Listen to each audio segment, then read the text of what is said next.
That's not how this works. Uh oh. Okay. That's done.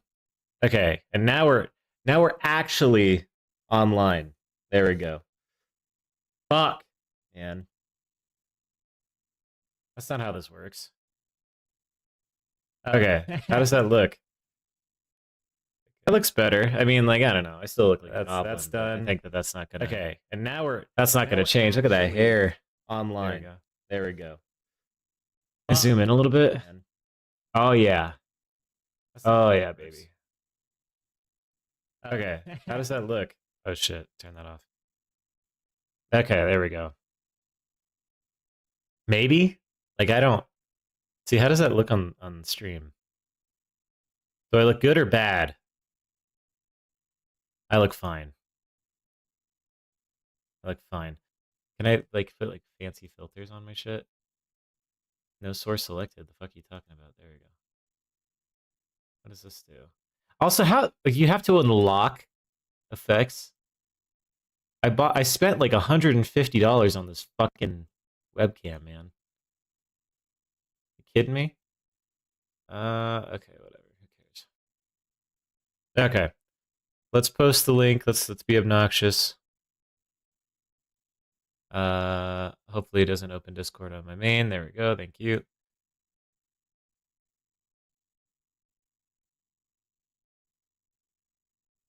And I gotta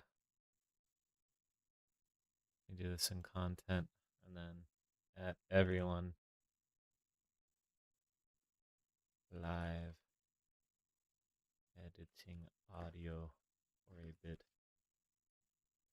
Send now.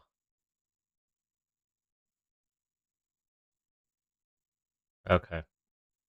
Big. All right, guys. So, goal today. I don't know how far along we'll get, but we need to get some audio edited down. There was. Let's see here. There was once a girl who was the heroine of her own story.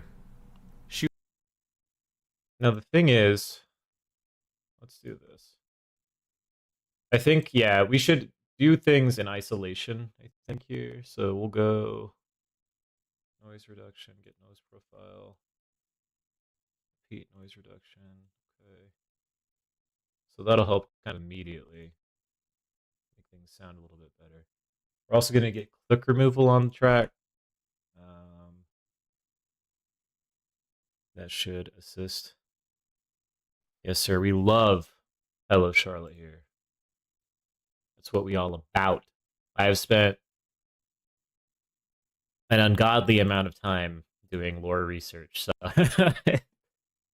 there was once a girl who was the heroine of her own story. She was bestowed with a single. Okay. I think we shorten up the time between those two lines there. Kind of do that. Her own story. She was bestowed with a single wish, but if she used it, her story would end shortly after. I like that. In one story, the girl wished for everyone to be happy, but all it did was destroy individuality itself, because she couldn't define happiness. Some breathing there, we'll cut that out. In another, there's like some, right here, there's like mouth noises. In another, the girl wanted the world to end, but all she did was destroy a fraction of the world, because she couldn't grasp how big it was. Okay. Is that Dante? Your profile picture, Soul Survivor? Hold on. I think that is. Let's say, oh yeah. Let's see. It was. You too. How big it was. You too. Was. Okay, so we need to kind of wait a little bit before we cut this one off. So we go right here.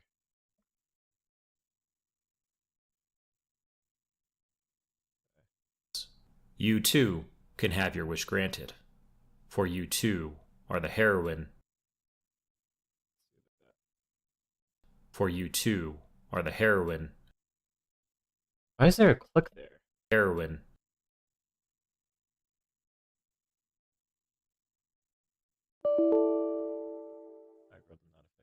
Closest Nero. I see. Is that from the DMC games? I only played DMC 5, or is it 5 or 6? Which I think he was in 5, but. Oh, yeah, no. Yeah. He plays him from like the start, I think, or something. I can't remember. It's been a while since I played it. It was a good ass game, dude. You are the heroine of your own story. I'm already into enough nutty games that like I'm nervous about adding any more to my repertoire. Though I do really like the gameplay of DMC. There was once a girl who Heroes in 4 and 5. I see. Gotcha. Who was the dude with the cane that had like the birds? Like you didn't actually like fight as him, but he had like summons and shit that you used. I like he seemed kind of cool. He seemed like an asshole, but the way he played was pretty neat.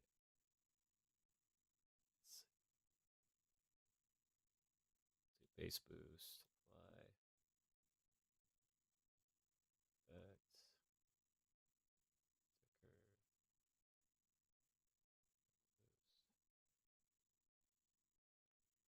Do low roll off for speech. There was once a girl who was the heroine of her own story. I like that. That sounds good. We'll do compressor. That's V? Okay, gotcha. Yeah. Yeah. Man.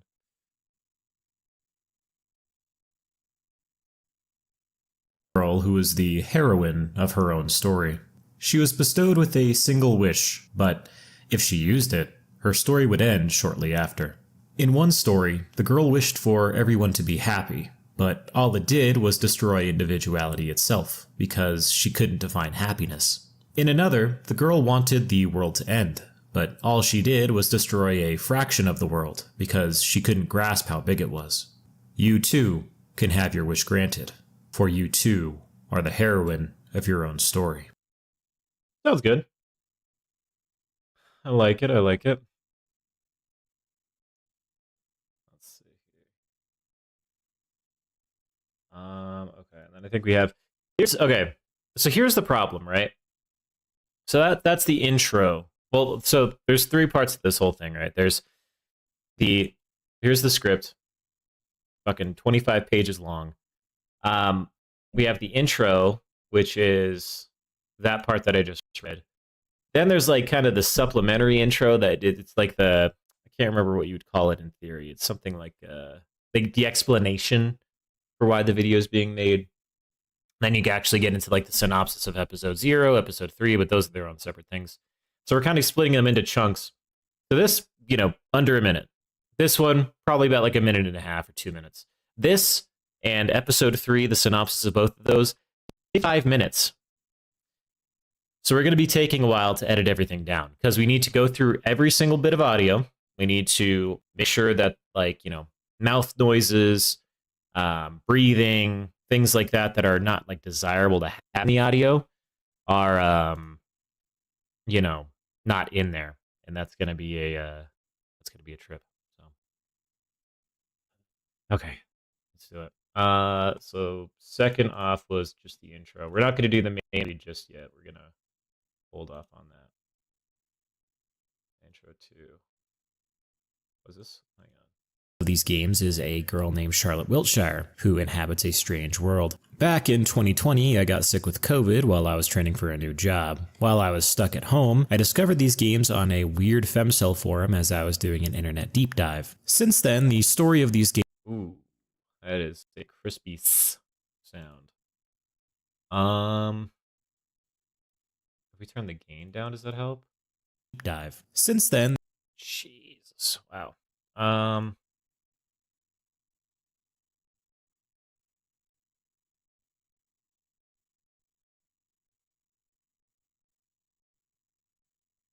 removal and repair. We're gonna do that. I really. Well, we should probably do it on everything. Just this stuff though. Loudness normalization. Apply.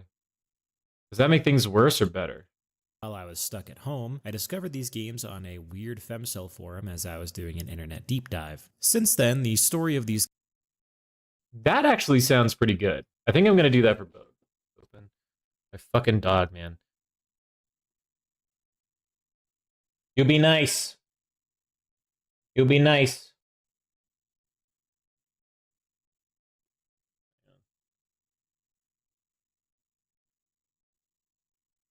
You would stop. Stop sniffing. Stop sniffing. I have to deal with that like every day while I'm doing work here. I love those animals, but they're a lot. Okay. Anyways. Action of the world. Let's see. We go. Loudness normalization. There was once a girl who was the heroine of her own story. She was bestowed with a single wish, but if she used it, her... That sounds good. I like that. Not too loud, not too quiet. This whole thing here... Since then, the story of these games has stuck with me, prying at the back of my mind to cover... We'll have to kind of like... Parasite. The audio itself will lower. This game is dense. Unlike the second video, there won't be a recap of any previous events, as that would take too long. If you know the series, you know that Episode 3 is a very confusing game. To tie parallels to the previous entries, you need to experience each of them. I highly recommend watching my previous 2 videos on the series. They'll get you caught up to speed with the story, the characters of the world itself, etc., etc. However, going into the third game, you're still not going to understand a lot, because there is a pretty massive subversion of expectations that happens right away. That being said, I will set the stage for you. This game is split into 2 parts. Episode 0, which acts as a prologue, and Episode 3 itself. In Episode 0, we play as Charlotte Wiltshire. Like the previous entries, she lives in the house, a multi-floor structure, and goes to school. She lives with a strange cast of characters. Some are scientists, others are workers, and then there is a tailor who was once cramped. Sibilance? Speech track, which is your original track. Sibilance. To effect, and then filter curve. I had a feeling it was something with the what EQ. You want to do is a curve just like this. So okay. So let's do that real quick.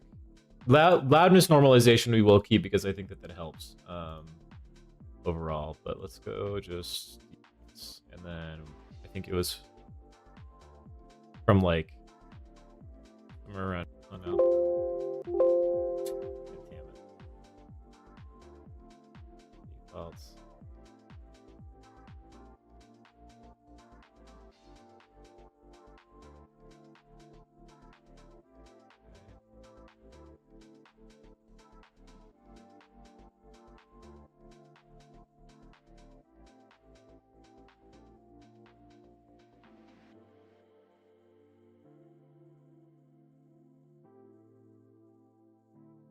How does that sound now?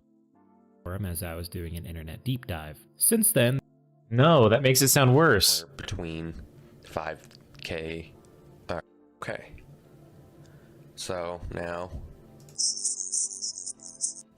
That's all the S sound. Wait. And this will work for any Hold on, we gotta watch incredibly annoying frequency since I'm not using any extra plugins. I'm just emulating the plugin. What you need is Audacity, obviously. You need your audio. She sells seashells by the seashore. And that's about it. So, what you first want to do is duplicate the speech. So, go double click it and Control C, or Command C if you're on a Mac. And then go down to the bottom, Control V, Command V. Either one. And so now you've got 2 identical tracks. Just to make it easier, I'm going to rename this one to Sibilance. And so on the speech track, which is your original track, copy this, paste it. Go into effect, and then filter curve. Okay, so on the first track, that's what you want with the filter curve thing. Okay, got it. The curve EQ apply. And what you will want to do is a curve, it looks like. So when I hit OK, it'll drop the level of the... And listen. She sells seashells by the seashore. It sounds kind of muffled, but that's kind of what should happen since you're removing all the high frequencies. Gotcha. On the sibilance track, go into... Well, these are mono, so do I need to just do it for one track? Eh, whatever. Do effect, and then another filter curve right here. And what you want to do with this one is the exact opposite. Well, not quite the exact opposite, because inverting it doesn't quite work. But you want to bring everything down that was at 0 dB on the last curve, and then bring everything up that was at negative 120 dB. And so just around there works perfectly fine. And then hit OK. So now we have finally done it. We're at the last entry. And since when then, you go back into both of these, dude, that like literally juked the track. I don't. Another that was on the last curve, and then Let me see. and bring everything up.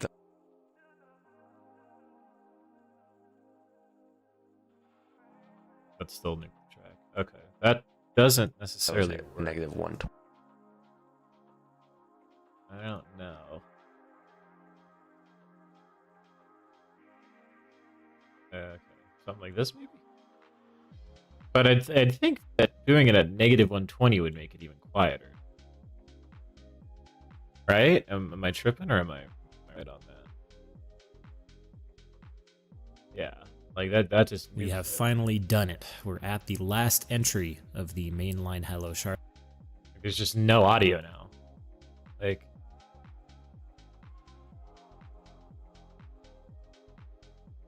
Am I still here? Okay, yeah, we're still 20 dB. And so just around there works perfectly fine. And then hit OK. Work is at up those at negative 120 dB. Oh, okay, fucker. Well, I guess it's my fault. I just wasn't patient.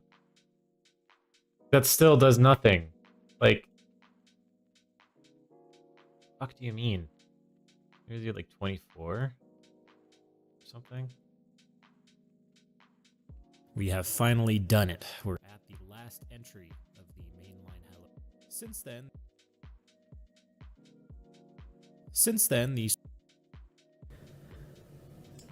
Perfectly fine.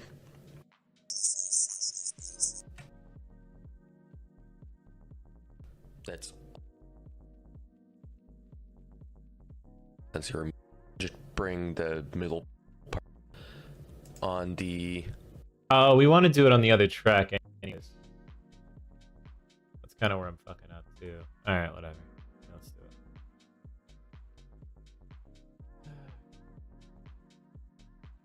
we have finally done it. We're at the last entry of the... We have finally done it. Okay. Okay. This.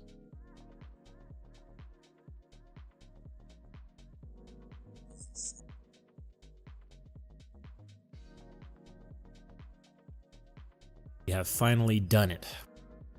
sibilance track, go into effect, and then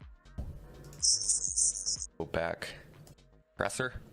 I would recommend something like this, but the most important, and then a sibilance track. Now you are going to go into effect and then a compressor. I would recommend something like this, but the most important part is to make sure that you don't have this box checked. If you have this box checked, it's going to be a lot more difficult to make it work. So my threshold set to have that negative anymore. 30 dB, noise floor negative 40. You didn't see I don't that, think by that the way. really matters You're for watching. this. And ratio Nobody saw that. 7.1 to 1. You just want a high ratio for this. That'll. I don't know if Soul Survivor is still here or not. I think he left, but my favorite thing about DMC is the clips of Virgil when he just like slashes through the fucking screen in that one song. I Am the Storm, I think is what comes on. That shit is fucking hype as hell. Not only that, but there's like a lot of really good memes with that song. That's what I was laughing about earlier, but I don't even know if he's still here. It's a good one. Let's see here. Content. Live. Is there like a... How do you get to the fucking dashboard for your stream? Analytics? Yeah, that's it. Okay. Yes, I love Virgil Bury the Light. Yeah. That song is so good. There's some hype-ass fucking songs in that series, man. Shit's awesome. Make it the most obvious. And then hit OK. It should Always drop here. the track level Hell a yeah. ton. Thank you, my brother. She sells seashells by the seashore. If you want, We need more soldiers like you. More Hello Charlotte believers. Would recommend is More Hello Charlotte gamers. Or just gamers in general. and dropping it. She sells seashells by the seashore. You can do something like that.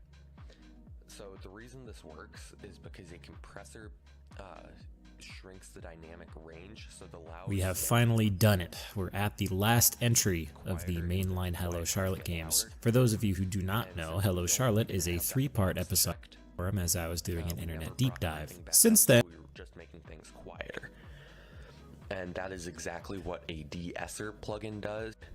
And then we compressed it and combined it back with the original. So we are doing the exact same as what the plugin would do, except. Let's just get a fucking plugin, man. ESR plugin.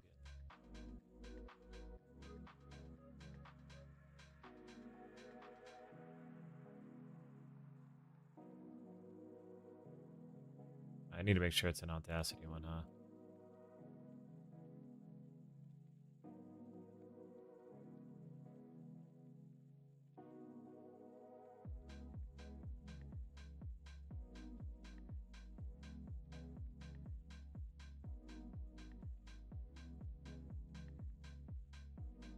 Okay, let's do this. It is too small, man. I mean, it's a shame. I kind of, in the video, I talked a little bit about the fact that I think the game is a bit too heady for people, which I don't blame anybody at all for that. Like, if that's kind of what makes them not into it. 'Cause yeah, dude, like the 3 especially is such a wacky game. It takes everything that happened in the first 2 and just like, it doesn't say they didn't happen, but like the significance of them doesn't go anywhere. Which you need to be kind of careful doing that in a story, otherwise it just kind of burns. You know, just everything. Simulator.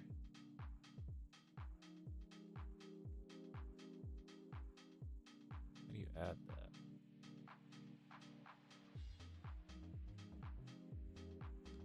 For the lack of gameplay. Yeah, that too. You know, and in the interim where there is like, you know, gameplay, at least for the first like 2 games, it was somewhat frustrating. Even Etherian kind of admitted that. You know, like the puzzles, at least in the first 2 games, are kind of the best she could have made. But you know, it's RPG Maker. You know, like the only other RPG Maker games that I've played that I've like really enjoyed, like combat wise, have been Fear and Hunger and this one Japanese RPG Maker game called Towelcat. Oh, and Amori. But like those ones have custom like fight things, and there really isn't like puzzles in them. Well, I guess there is an Omori, but oh, That's a lie. In Amori and Fear and Hunger, there's puzzles, but it managed a bit well. Like the story is the main priority of Hello Charlotte 2. So trying to introduce like other gameplay elements to it, like I don't know, you have to be careful doing that. It does. Amori has a great gameplay system. It's actually like phenomenal how well Omocat put that game together, in my opinion.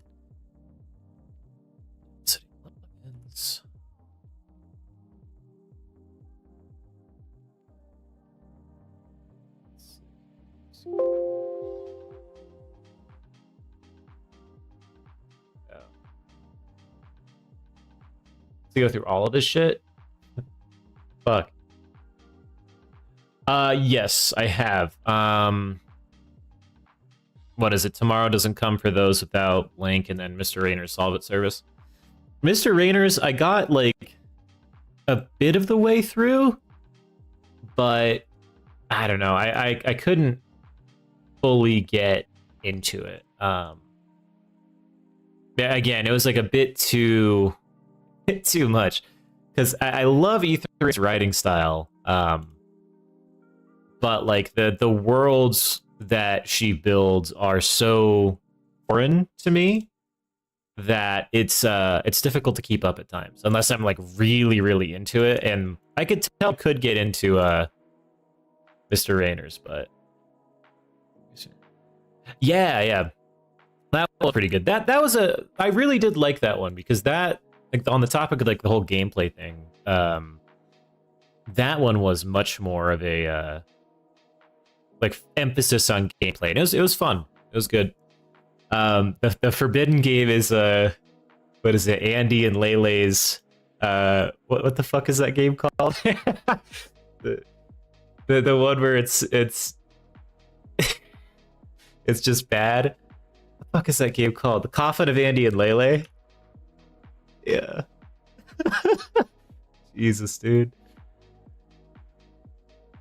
Like, I don't understand why and that's not an Etherain game, thank God, but I don't understand why RPG Maker attracts like the worst people.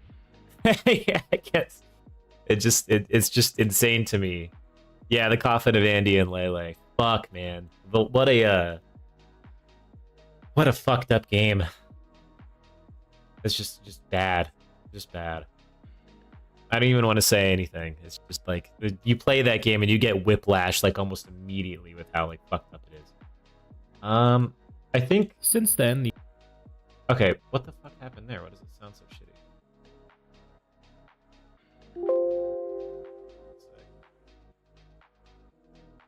This is we've been stuck on this for like the past like since 10 then, so we need to figure something out here.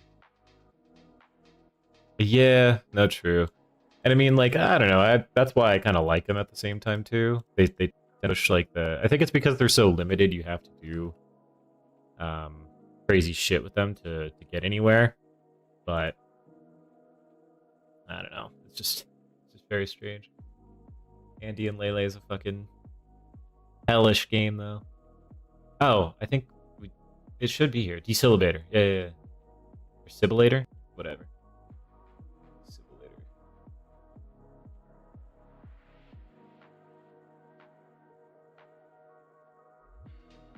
Sorry. I have like my mic arm.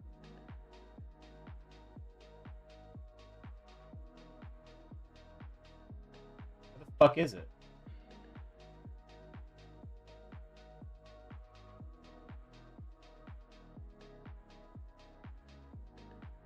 Fuck. It said it's in the plugin manager. Is it not? Plugin manager. Yeah, Desyllabator. How do I use it? Oh, there it is.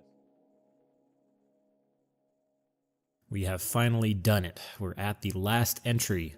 Okay, that. At the back of my mind. I don't know how it'll sound across the thing. Excuse me. Since then, the story of... Oh! Okay.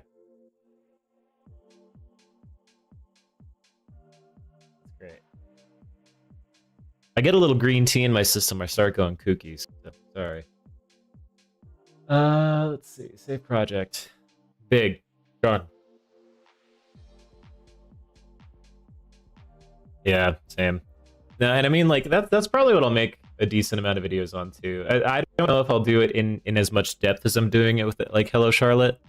Probably not, just because this has been a lot of fucking work. And it's less, like, the game itself, and it's more so the limited amount of knowledge that's on it, so to speak. There was once a girl who was... Yeah, oh, dude. Money.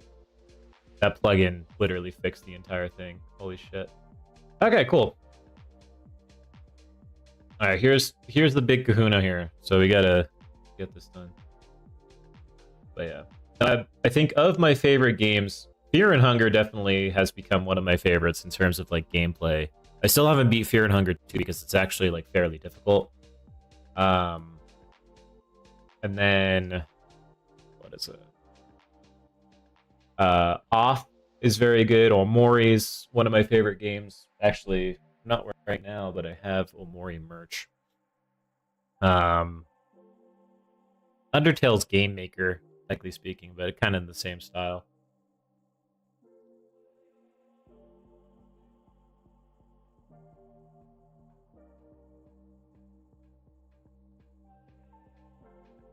Here we go. Noise reduction on the entire track. It's gonna take like 5 minutes. So yeah, I got a minute to chat here. See, Yume Nikki is second for RPG Maker games. Yeah, Yume Nikki. Well, that inspired a lot of them. Like, I would say Earthbound, when that came out, that kind of started like the whole like weird genre thing. But then Yume Nikki introduced like a lot of horror elements into RPG Maker games around the time. Off is really good. Off is just weird because it's like a French artist's game, if I'm not mistaken. It's like French, which I didn't think it was. But yeah, Yume Nikki is the OG. I did play what is it? The second one, when they tried to turn it into like a 3D game, and it wasn't as good. Like, I could see where they were going with it, but it wasn't as good. I think Yume Tuki, the fan made version of it, is probably the legit. Oh, I didn't even realize.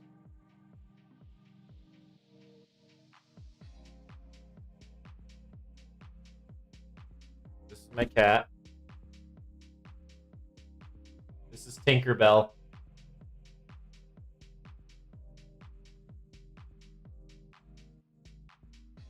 Yeah. I talk about it a little bit in the video, but my what is it? How I found Hello Charlotte, because that's kind of an interesting thing. A lot of people find it in different ways. But how I found Hello Charlotte was there's this website called, it was a Crystal Cafe or something, and I don't even know exactly why I was on there. I was sick with COVID. I was training for a job, and I do like internet deep dives just to find weird shit. Hence why I find like weird games, like series and projects like this. But did it crash? It might have crashed.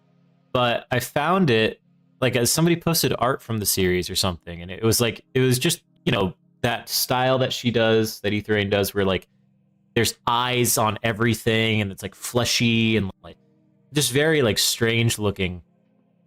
And I was like, you know, I was taken aback by it. Like it just kind of like struck out at me. Yeah, thank you. She loves you too. She's amazing. She's the nicest cat I've ever met, and just will literally perch up on my shoulder while I'm like doing anything, and I'm just chill with it because she's harmless. My dog, on the other hand, the little dachshund, Reese's, he's sitting there staring at me and Tinky right now. He's kind of an asshole, but anyways, but yeah, no, I don't know. I feel like everybody, it's like JoJo's Bizarre Adventures, stand users like kind of come together. People who know Hello Charlotte just are naturally like drawn to each other for like whatever reason, because it's such a bizarre thing that people just have to like talk about it with other people, basically. Which, ironically, is kind of the whole like antithesis of the series, right? It's like a parasite that's supposed to like infect the minds of the player or something. After a brief monologue, we are greeted by the Umbrella Man. Oh fuck, dude! Here we go. Let's do this first, just to make my life a little easier. Quick removal. Tinky, I can't have you over here. Sorry, cat.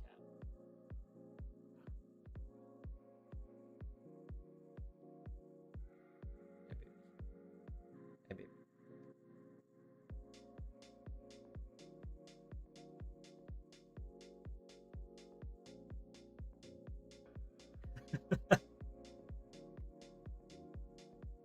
Hey, baby. I think she'll let me do this. I need to give her a sec. But...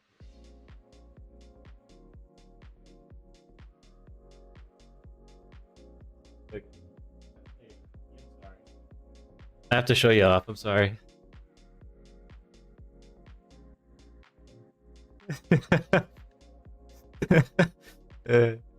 Fuck, man. Animals are so good, dude. Genuinely, there's that one clip of that guy. He's like talking to his kids. That British guy. He's like, "You're the best fucking thing that's ever happened in my life." You know that? And it's just the cat just like staring at him. It's like, if you don't have one of these things, fucking get one.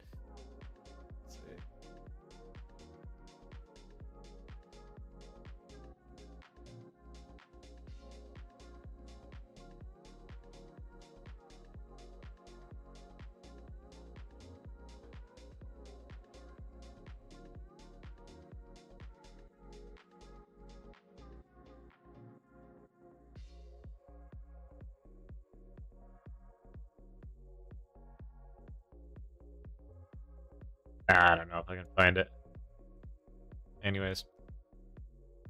Yeah, let's get... Ugh. I need to take my vitamins. Don't forget, as a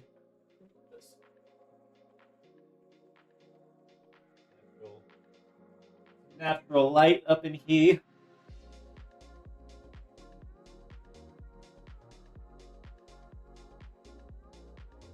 Don't forget, you want to get your vitamin D in. Get adequate sun exposure, and the stack at the moment is obviously just a basic multivitamin. Vitamin D supplementation on top of trying to get outside, because you can never have enough, in my opinion. 4:20 a.m. Why ain't you asleep, dog? And do what you're gonna do, though. I don't blame you. Where are you from? It's 4:20 a.m. where you're at. Are you in Europe? Are we global? Yeah, no, we got multivitamin, vitamin D, fish oil, and CoQ10 for my blood pressure. I'm 24 and I have blood pressure issues already. You'll be soon.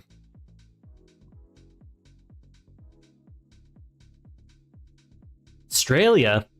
Holy shit. Australia? Are you native there? Born and raised, or you kind of bounce around?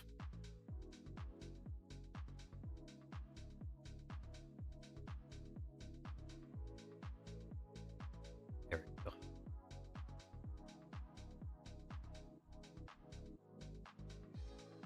As I am, as you can tell, American as fuck. Nice, dude. That's awesome. That's crazy, man. We have global reach. I mean, there was a... Been here whole life? Good shit. There was a, another person who joined in on one of my other streams. I think they were from, like, Romania? I can't remember where they said they were from. But I was like, holy fuck. Like, I just make little videos on the internet. Like, why is there so many people watching that? But no, it's cool, man. That's awesome. Right on, dude. Yeah, but you're going to Europe, you said? After a brief monologue, we are greeted. Here in a minute, I gotta lock in. I gotta start working. After a brief monologue, we are greeted by the Umbrella Man, welcoming us back and bringing up the contract we made with him in episode 2, meant to save Charlotte. He says that he's already made the preparations and that all we need to do is see this through till the end. Oh, I see what you're saying. Gotcha. Yeah. That's probably a good idea. You know. Hopefully this can help you nod off. I'm not going to be doing anything too crazy here, so... we're just going to be working on this. In a dream sequence, we get some of Charlotte's oldest memories. She was suddenly brought into the world and was told by a voice who she inherently knew. Let's do the desyllabator. Syllabator, whatever. Did I do this already? I don't think I did. Hello. Yeah, exactly, bro. We're basically the Hell's Angels. We're basically, I don't know, I should start saying motorcycle gangs. That's not a good idea. They are Die Hard, though. I know, I'll probably start posting some stuff on Twitter to hype up the video. Because there's a lot of activity is on Twitter. Twitter and Tumblr, but I'm not a Tumblr person. So I think I'd get kicked off of there pretty fast.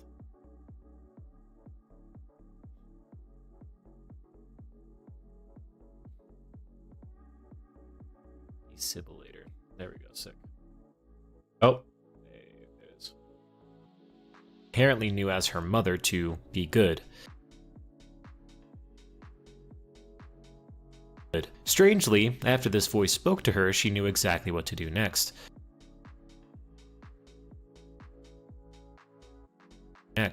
Though this sparked her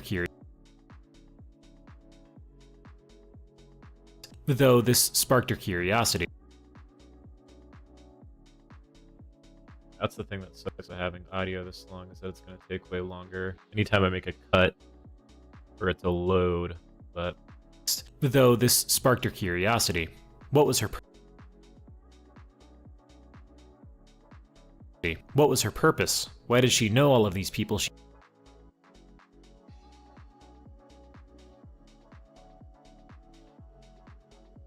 What was her purpose? Why did she know all What was her purpose? Why did she know all of these people she never met? Once again, Mother's voice rang out, telling her to be good once more.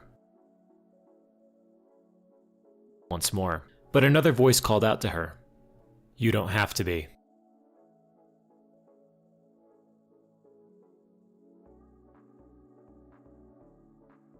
Charlotte immediately knew this voice was the... Thank you, man. I appreciate you. Thank you for stopping by. Have a good night's rest, and hopefully the video will be out here by the end of the month. So thank you for your support, my man. Appreciate you. What to do next? Though this sparked her curiosity. What was her purpose? Why did she know all of these people she never met? Once again, Mother's voice rang out, telling her to be good once more. But another voice called out to her. You don't have to be. Charlotte immediately knew this voice was the god of this world.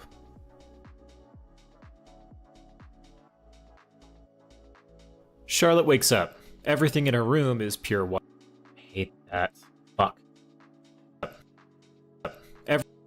Wait, no, okay, that's after the fact. That's good, actually. Everything in her room is pure white. The flavor text of the environment. Charlotte wakes up. Everything in her room is pure white. The flavor text. Hang on. Up. Is it? Yeah, it's like right here. Up. Everything in her room is. Up. Everything in her room is pure white. The flavor text of the environment reveals. The flavor text of the environment reveals. The flavor text of the environment reveals pamphlets for something called the White Society. She greets everyone around the house before going off to school. In the TV room.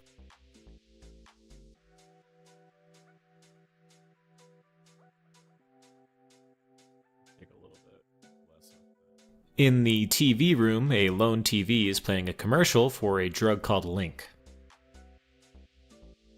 Its purpose is to connect two people's minds together. This is at the cost of some horrific side effects, as displayed by the commercial. Visiting Aiden, the tailor, we find that instead of his usual business of making dresses from traditional fabric,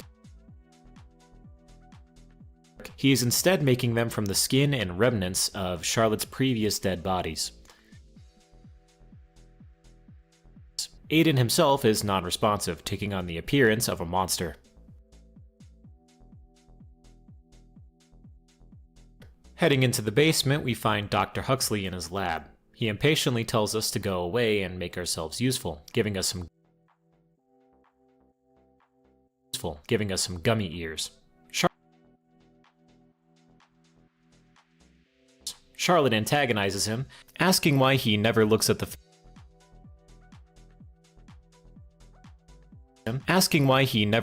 faces of the corpses he performs his operations on, but Huxley ignores her. Next to Huxley's lab, we find Felix. Upon Charlotte greeting him, there.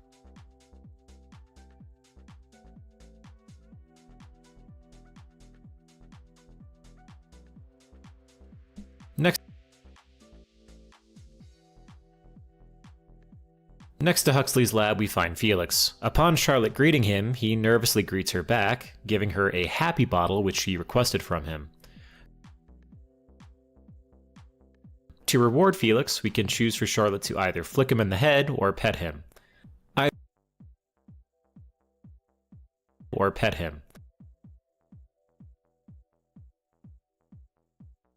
Either way, he's not very accepting of the gesture.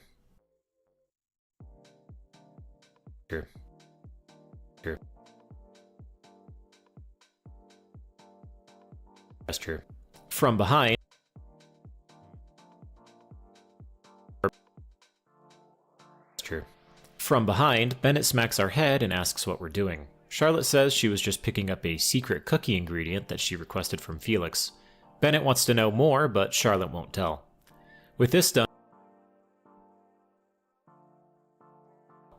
done, we can head to school. Giving the gummy ears to the elevator, we head to the second floor. The outside world has a childlike presentation. On the way, that's fine. That little gap there. Charlotte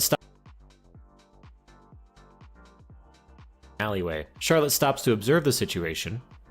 She then takes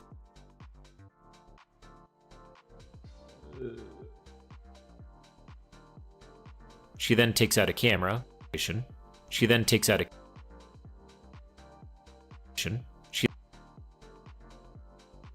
She then takes out a camera, takes a photo of the to observe the situation. She then takes out a camera, takes a photo of the event, and heads to school as happy as ever. At school, we find that some of the students in the hall are normal, whereas some are completely white and mimic whatever Charlotte says. Whereas some are completely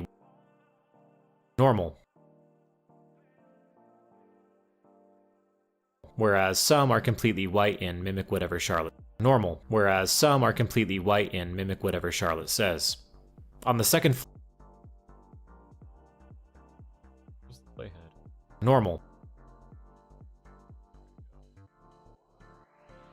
On the second floor of the school, we find Henri. She's been waiting for Charlotte and even brought her some lunch. Charlotte is dismissive of this.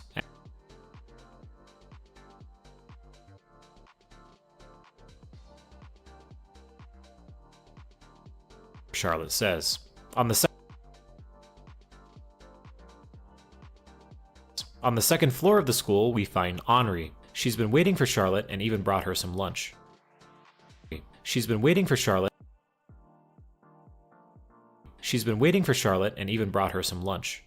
Charlotte Charlotte is dismissive of this, asking if Henri wants to join her up on the roof for lunch with her friends. Henri is disappointed that her friends will be there, but goes along with it anyway. At the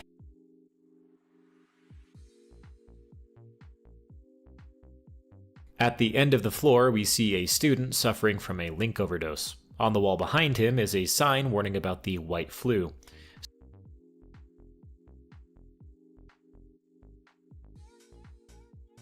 Symptoms include losing your color, not responding to stimuli, and not being able to read this sign. Each of these white students have come down with the flu, acting as mindless husks.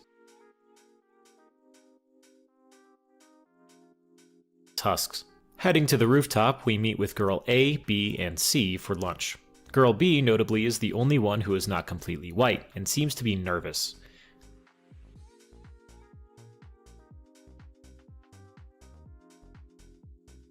The other girls harass Henri for only bringing Charlotte lunch before they hear a door open nearby.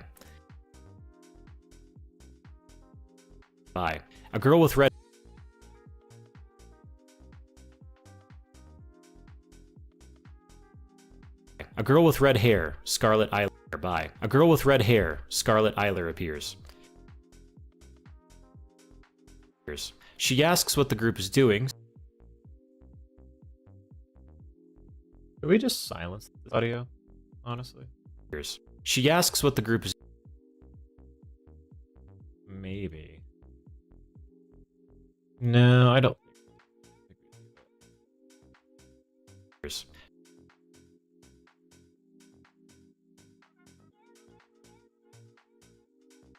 She asks what the group is doing, skipping classes on the rooftop. The group bites back, calling her a killjoy and mocking her position as the class rep. After Scarlet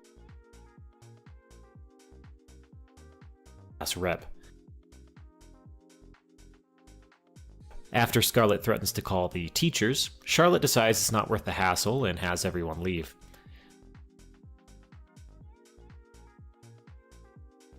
Before leaving, Scarlet looks to Henri, asking if she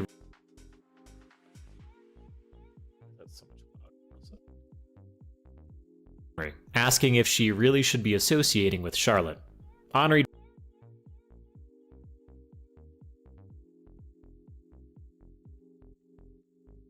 dismisses this, saying that Charlotte and the other girls are her friends. Scarlet relents and leaves. The girls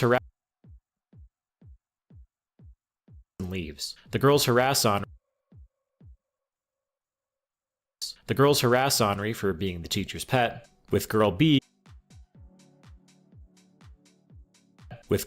clearly just going along with it out of fear. Charlotte thinks back to when she met Henri. Henri got her out of fear. Charlotte thinks back to when she met Henri. Henri got her skirt stolen by the very girl she had just been sitting with, and was forced to wear gym shorts for the rest of the day. It should be very girls, but I don't know. That's fine. That's a minor detail. Seeing how helpless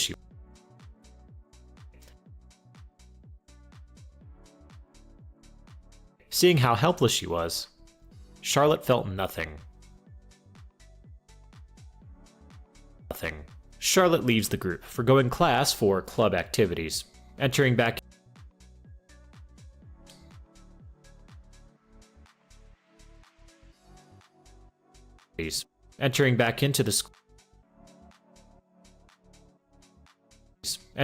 into the school, an odd boy tries to get Charlotte's attention. Here's where the nose breathing really started to kick in. Annoying. Charlotte dismisses this and keeps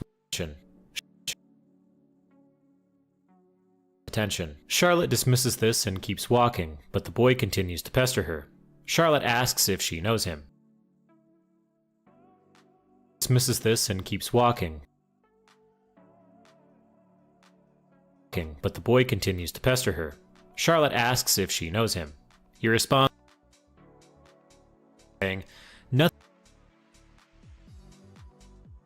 saying, "Nothing in this world can define me, but you can refer to me as C." Charlotte then recognizes him as Charles.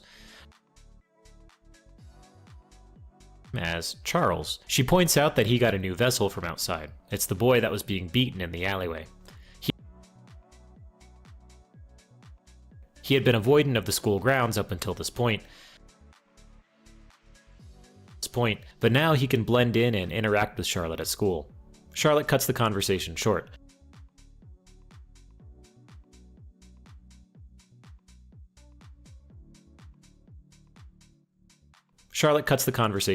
Saying she needs to get to her meeting at the White Society.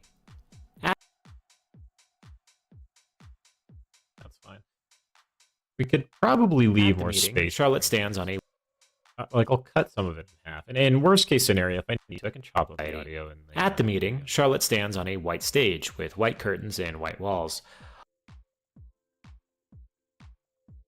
All the students with the white flu stand below her. Charlotte praises everyone for their hard work and finding names to be added to the blacklist for the week, which involves finding the tainted, submitting their information to the group's website, and voting. Those with the most votes get punished. Charlotte asks the audience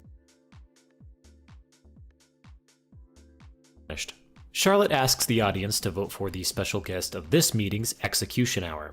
After a brief countdown, the votes are in and Charlotte gets ready to put on the show. Execution hour starts, brought to us by the White Society. Charlotte has strapped Girl B, who now has a face, to a chair and stuffed a cloth in her mouth. Charlotte greets us and points out that we have no emotional attachment to this character, nor any knowledge of her doing anything wrong to warrant her execution.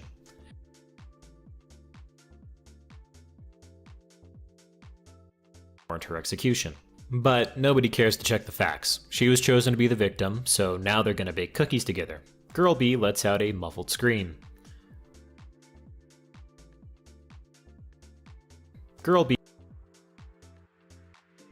Charlotte makes Girl B mix the ingredients. Girl B starts crying again, but Charlotte reassures her. Charlotte notes that despite Girl B's meek nature, she actually supports offensive behavior, showing the audience a drawing that she supposedly made of two crudely drawn individuals. One punching the other, and the other crying. Charlotte asks who in their right mind would make something like this, stating that this is why they need to be punished.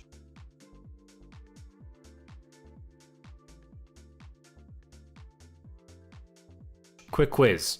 What is the special ingredient that Charlotte is going to add into these cookies? Quiz. What is the special ingredient that Charlotte is punished? Quick quiz. That's too fast, yeah.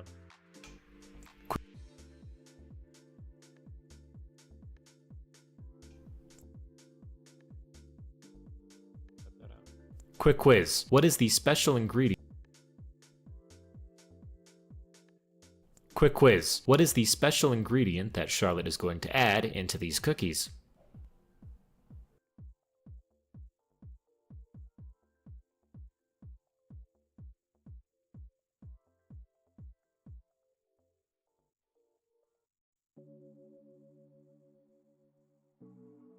If you guessed Clorox, you were correct. Charlotte adds the Clorox and gets ready to have Girl B taste the dough.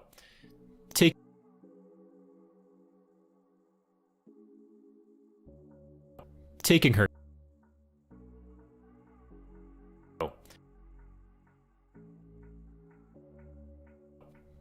gag off,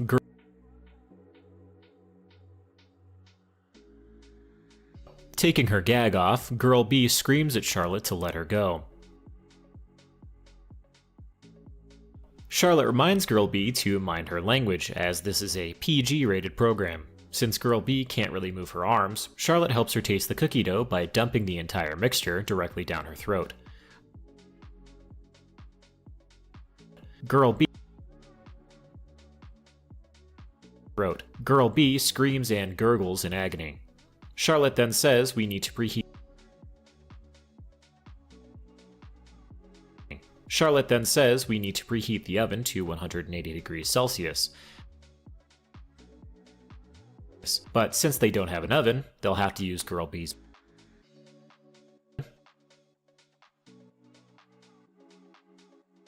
They'll have to use Girl B's body. They'll have to use Girl B's body instead. Don't have an oven, they'll have to use Girl B's body instead.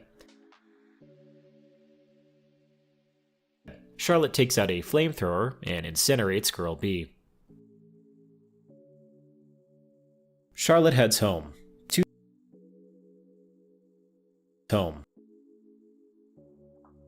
Too tired to interact.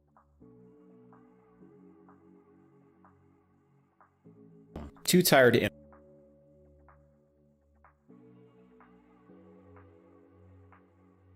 Too tired to interact with any.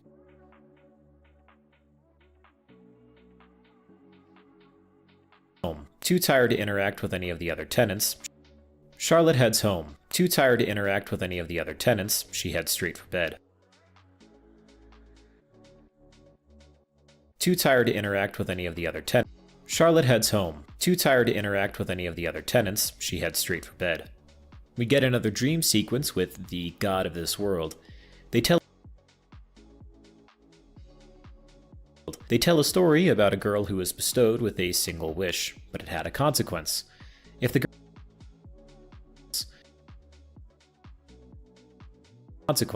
girl used it, she would die shortly afterwards. The girl wished for everyone to be happy, but the wish destroyed individuality. But the wish destroyed individuality itself because she couldn't define the meaning of happiness.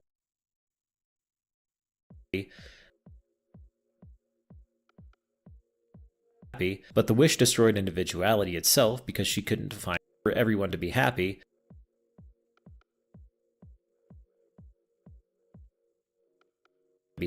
But the wish destroyed individuality itself because she couldn't define the meaning of happiness. Damn.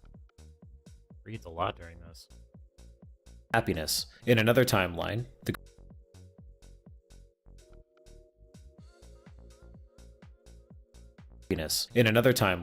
girl wished for the world to end, but only a small fraction of the world got destroyed, as she couldn't grasp how big it was.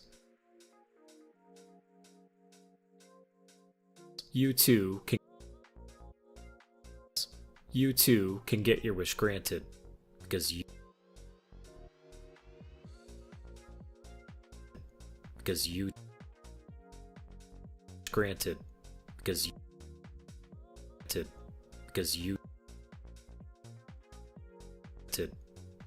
too are the heroine of your own story. Charlotte wakes. I like how that sounds different. Whatever. We'll leave it. Charlotte wakes up, once again wandering around the house.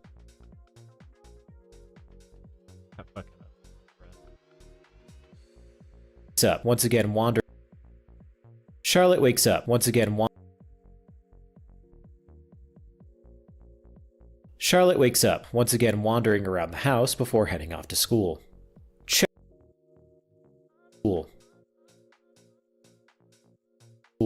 Checking in on Aiden. Checking in on Aiden, we find that he off to school. Checking in on Aiden, we find that he's normal again.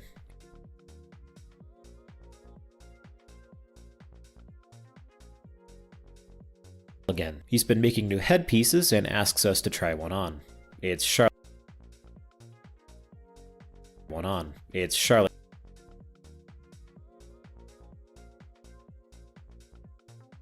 It's Charlotte's scalp sewn into a hat.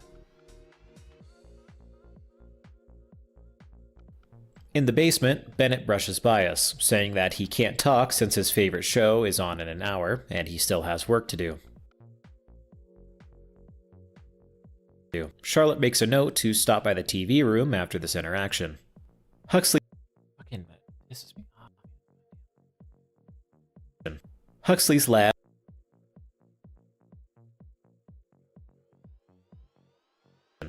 Huxley's lab is dealing with a gas leak. Upon Like, you can edit it out, but like, leak. editing it out versus just not doing it in general. Upon talking to who we think is Huxley, we find out that it's actually a robot version of himself whose purpose is to talk to Charlotte.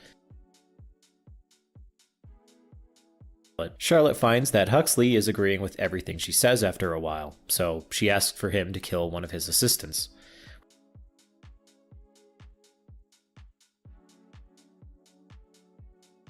Without hesitation, the robot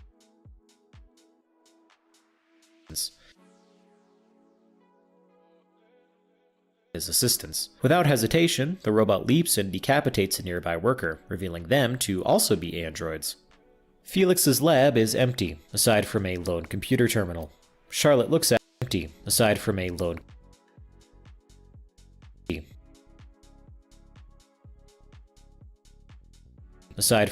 computer terminal. Empty, aside from a lone computer terminal. Charlotte looks at it, finding a plethora of valuable research.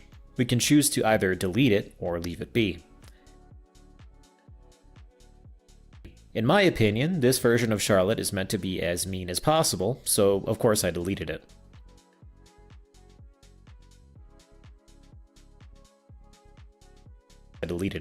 Felix comes out, asking what we're doing with his computer. He quickly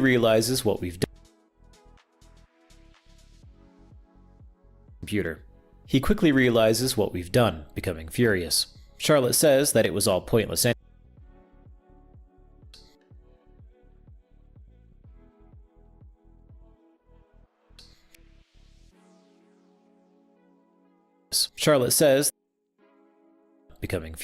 Charlotte says that it was all pointless anyway, and that she just did it for an achievement badge. Back upstairs, we visit the TV room. Charlotte gets the urge to break something, and again, we have the choice if we want to break the TVs or not. Of course, I broke them.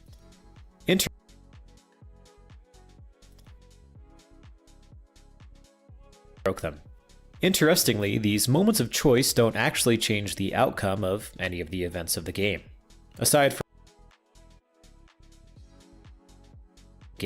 Aside from different interactions with characters, there's really no benefit or drawback. At school, Henri greets Charlotte, wanting to head to class together. Charlotte says that she's skipping, and that Henri should too, or there will be consequences. Henri agrees, and Charlotte says that while she's at it, Henri should buy her something to eat since it's boring to hang out with her. On the second floor, Scarlett interrupts us, saying she's keeping an eye on Charlotte. Scarlett probes for information on what Charlotte does in her white society meetings, but Charlotte says that she hasn't broken a single rule, and that Scarlett needs to mind her own business. In the cafeteria, Charlotte excitedly asks for Henri to buy her the only chips inside the vending machine. After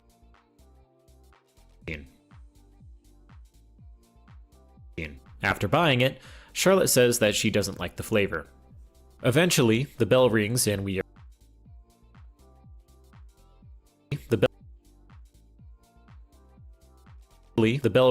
we are greeted by girls. Eventually, the bell rings and we are greeted by girls A and C. Fucking wow, man. That's bad. Just breathing through my nose. C. They petition to hang out.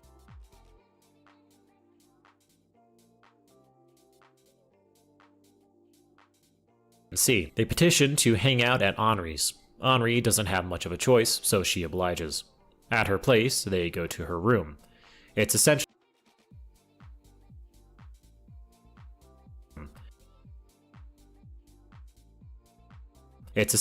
a storage closet.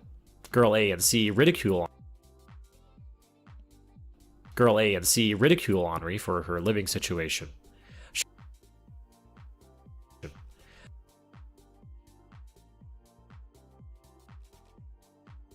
Charlotte says that they should get some drinks. The girls look at Henri, and Henri runs off to grab some lemonade.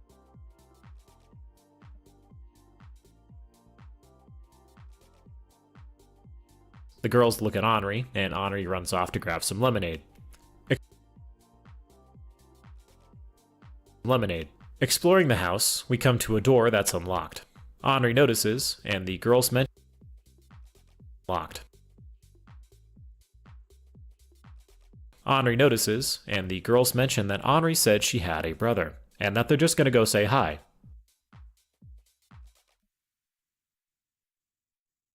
Henri begs them not to go in, but they do anyway.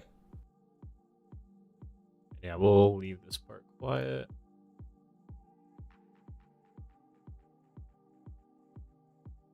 The girls, minus Charlotte. The girls,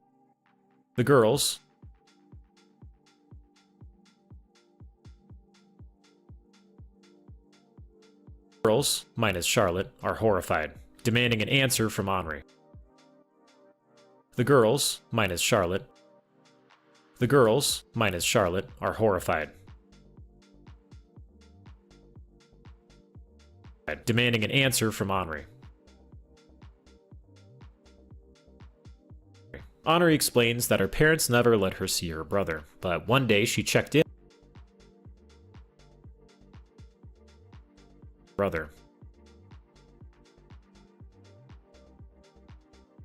But one day she add back. But one day she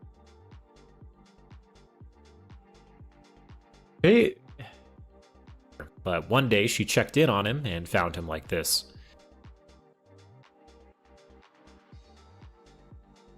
The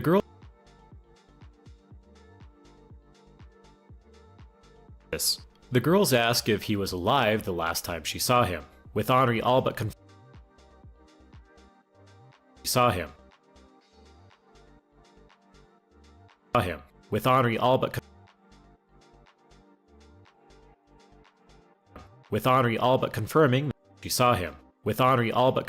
that she killed him out of self-defense.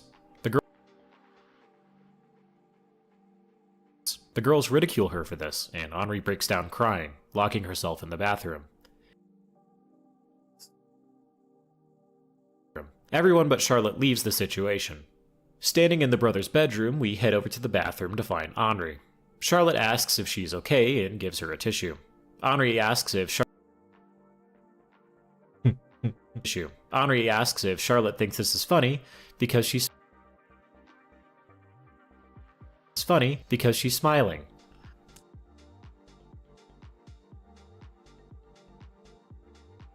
Charlotte plays it off, but internally she thinks it is hilarious how her backstory. Henri talks about for an NPC. Henri talks about her current relationship with her various family members. How long are we at now? Still at about an hour. Holy shit. Wow. That's nuts. Really? All that cutting didn't do much? Whatever. Okay, let's take a break. Where are we at with the playhead? X for an NPC. 10 minutes 30. Okay, yeah, we're gonna take a quick break, folks. I will be back.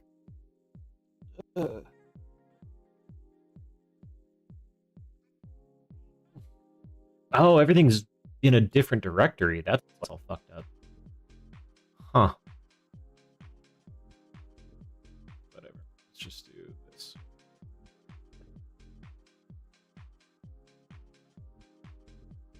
We're gonna put this back up. Or actually, let's just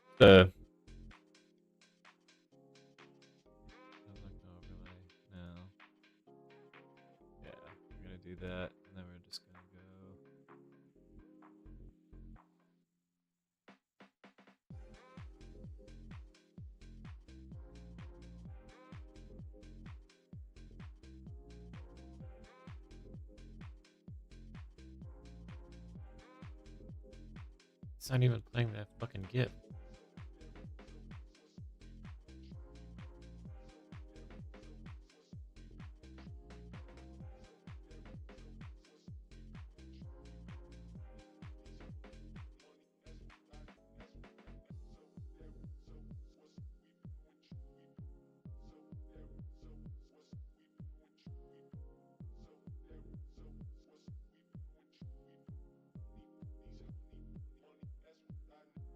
Cool.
Fairly short break there, but we have work to do.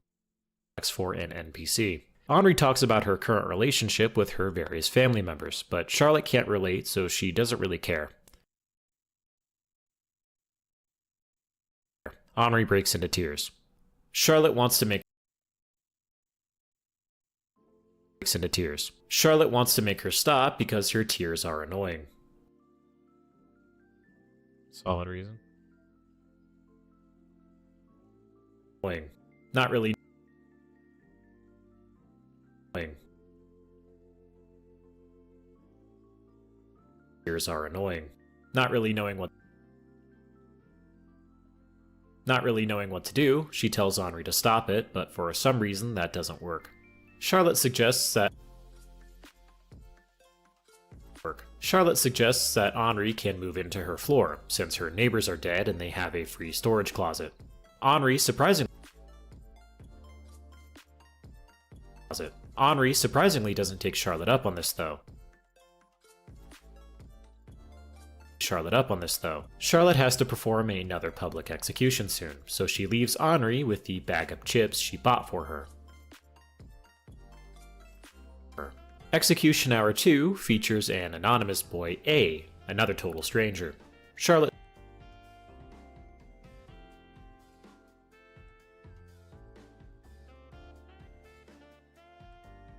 Charlotte stages a play called I Won't Do That Anymore. The boy talks about how sorry they are for everything they did, and that they've changed, but they did.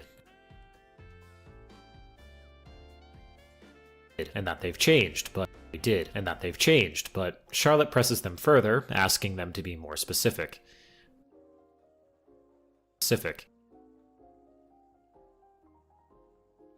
The boy doesn't know what she's talking about.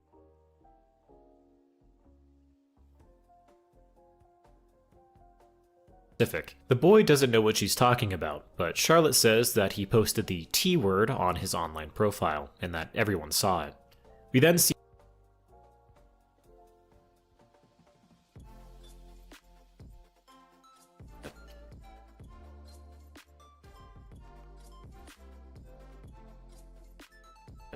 see the offensive post, where the boy said that he still sleeps with his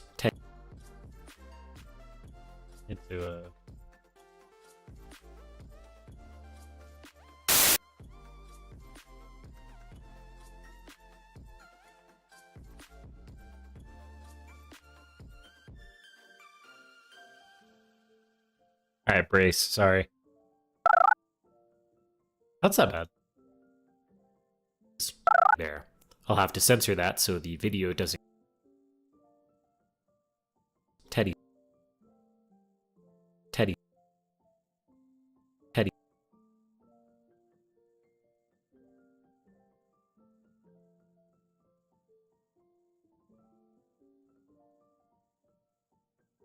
there. I'll have to censor that so the video doesn't... Teddy.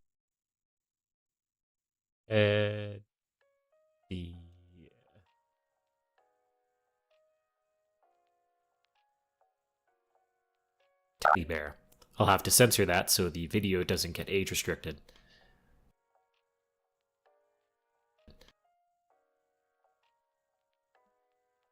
Charlotte asks why he did it, but the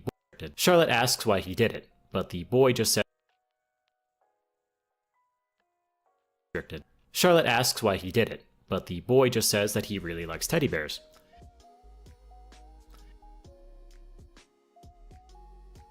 Charlotte says that no one else does, so basically he insulted everyone by doing that.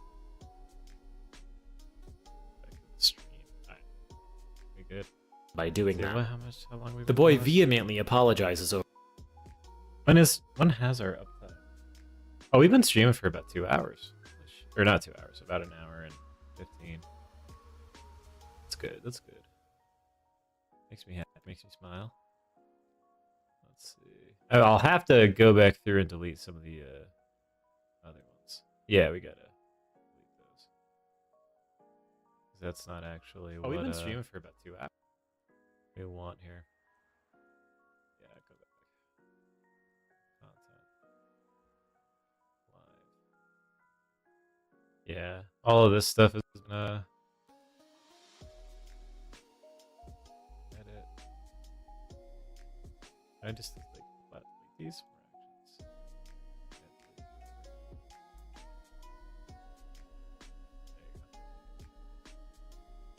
Spooky stream. What is this? Can I cancel this?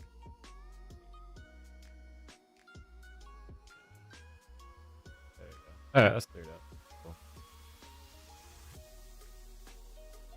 Anyways, back to audio. By doing that. The boy vehemently apologizes over and over, hoping to be spared, saying that he won't do that again.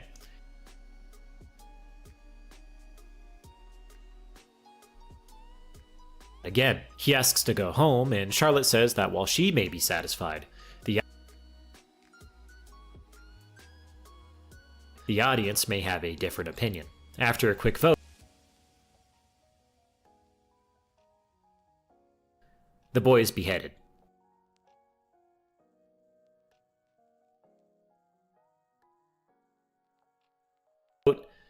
The boy is beheaded.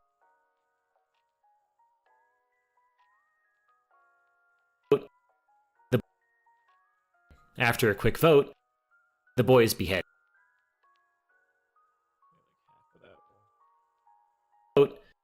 The boy is beheaded. Vote. The boy is beheaded. Heading back home, the lights in the hallway to Charlotte's house start to flicker. We cut to an up-close angle. We cut to an up-close angle of an unknown person silently approaching Charlotte, hitting her over the head with a baseball bat. For this section, we will just completely mute out the audio. Nice. A girl is being bullied by some monstrosities. Her face is Her face is Her face is bloodied and bruised. One of the bruised. What the fuck is that? Bruised. Bruised. One of the bullies. Bruised.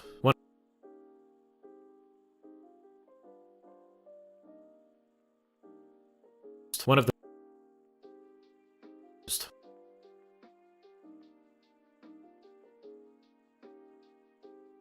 One of the bullies pulls out some scissors and cuts the girl's hair.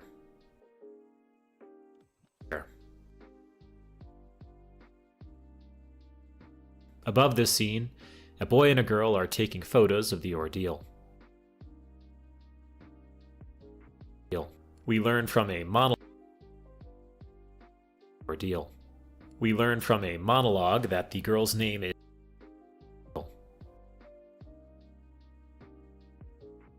We learn from a monologue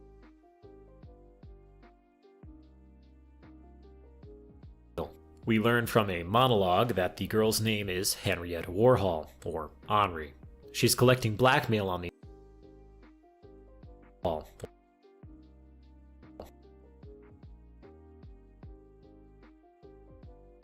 or Henri. Warhol, or Henri.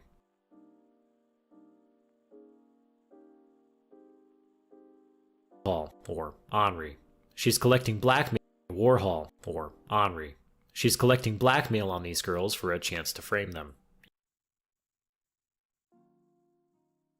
Even though she'll be shopping with them the very next day.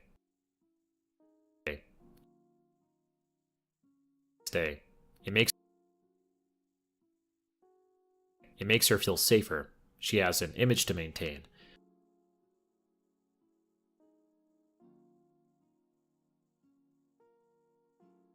Always having to appear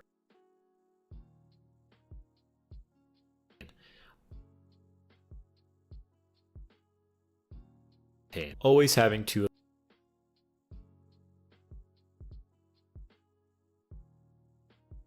always having to appear perfect, an image to maintain, always having to appear perfect to those around her. The two wonder if they should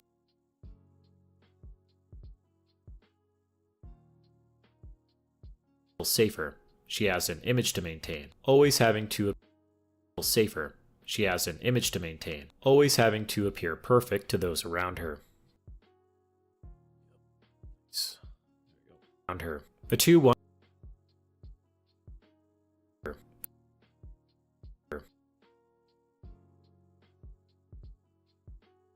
The two wonder if they should call for help, but it's no use to those around her. The two wonder if they should call for help, but it's no use as all the teachers have already left the building.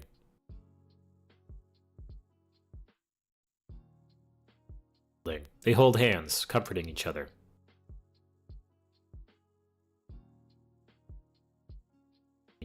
The boy reminisces on how he met Henri. She was stuck in the boy's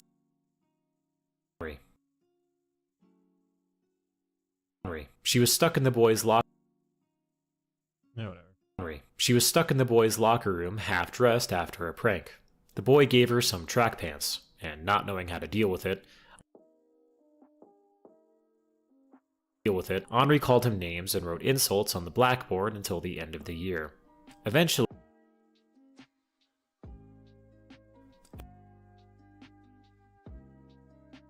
Eventually, they got along.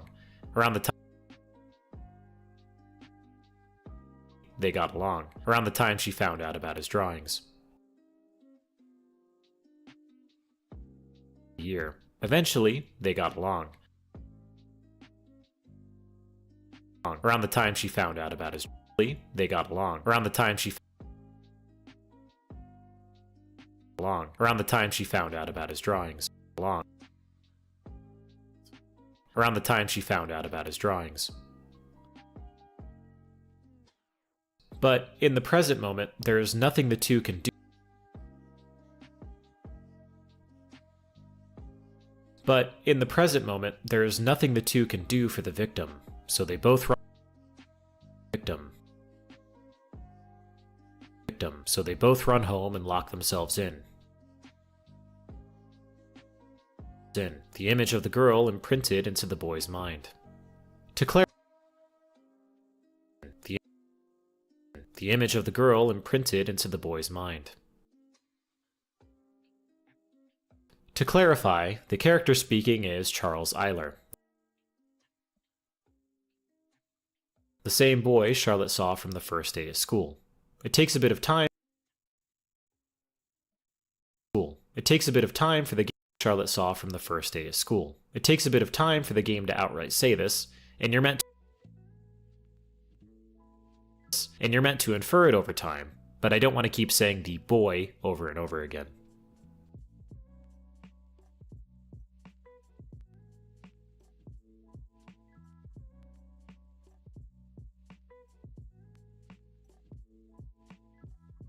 We are inside Charles's home.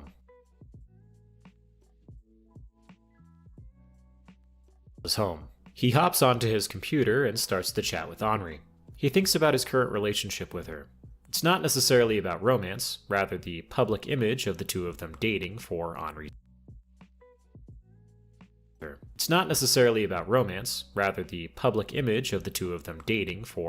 sake. Charles is fine with it.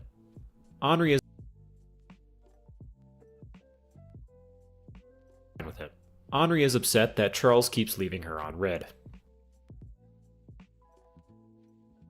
Charles replies that she does the same to him.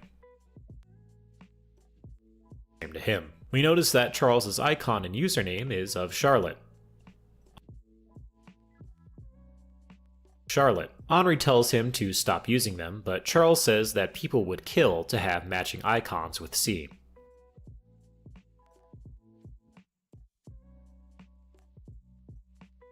Henri doesn't really care, and says the two of them are going on a date. Charles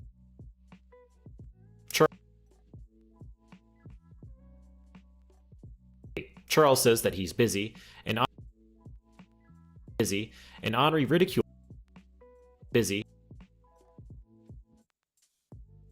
Henri ridicules him for blowing her off to write fan fiction of C's story. After some back and forth, Charles finalizes his decision, and they stop talking. C comes online, and Charles starts a conversation with him, asking if C would like to discuss philosophy. C says that he can't, as he's outlining a script for a new story.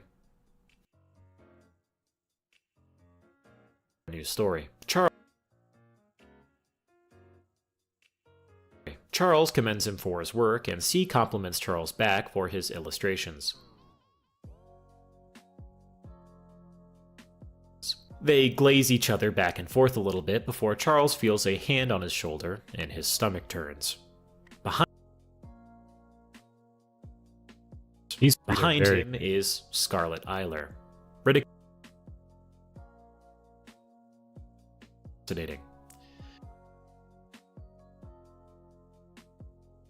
She is his unborn sister made manifest by his mind. The one whom father told mother to kill, and whose death resulted in mother's mental breakdown. She's the reason for all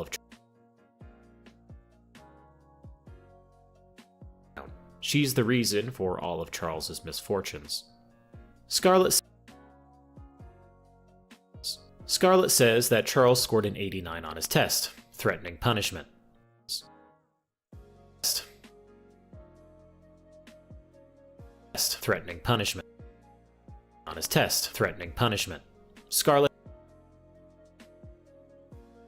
Scarlet has been punishing him ever since he was born. For example, you didn't wash your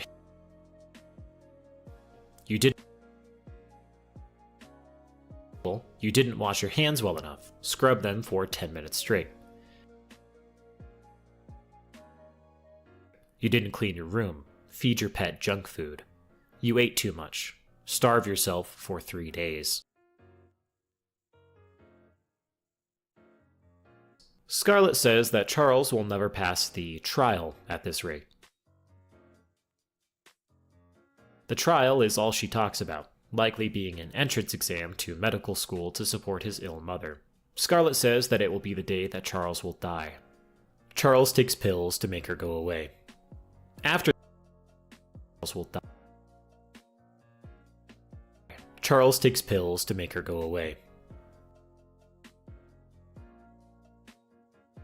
After this, we can roam around Charles's house a bit. Leaving his room, we find that the layout of the house is familiar.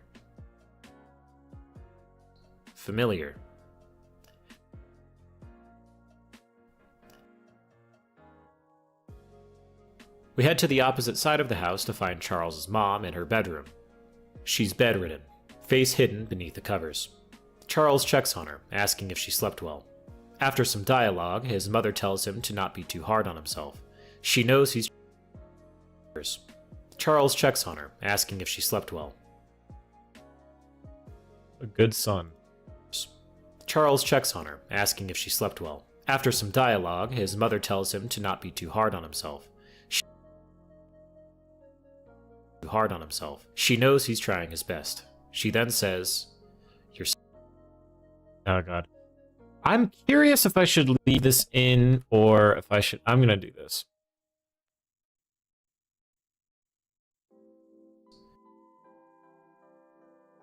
Even though she's looking right at Charles, all she can see is Scarlet Eiler, the child that never was.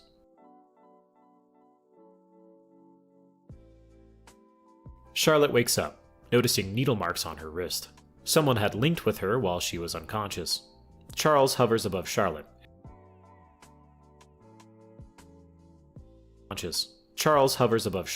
Asking how she's feeling. Charlotte says that she's experiencing drug overdose symptoms and can hardly move. She asks if it was Charles who did this, but he states that the last thing he wants is to get inside of her head. I wouldn't want to fucking... She has Charles help her to the front door of her house, and the two part ways.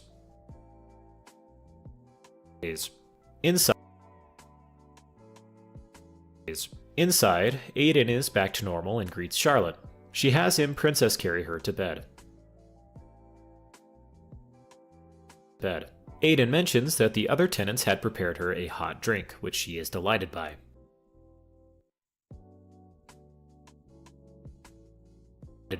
Aiden brings the drink in and Charlotte consumes it, quickly noticing her vision beginning to blur as she loses consciousness. She's been poisoned.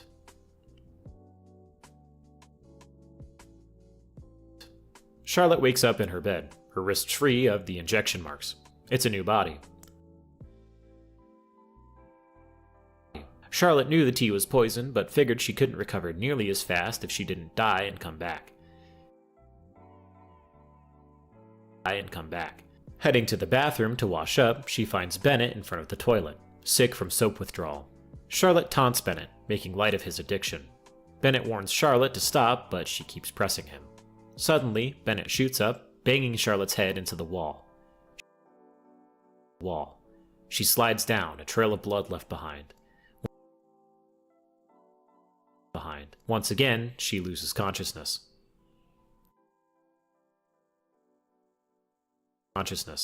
Sometime later, she wakes up, her head and hands sticky with blood. She notices someone else in the room.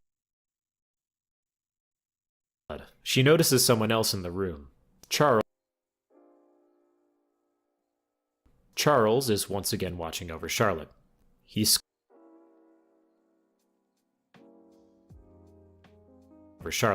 squeamish, so he didn't do anything to fix her wounds while she was knocked out.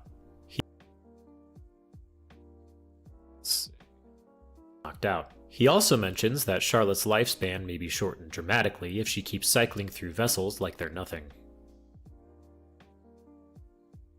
As he's saying this, Charlotte takes a toothbrush and unalives herself with it. She then walks back into the bathroom with her new body, completely disregarding Charles's advice and taking off for school.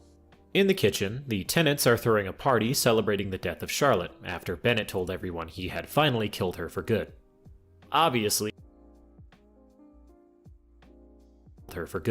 Obviously, Charlotte isn't dead. So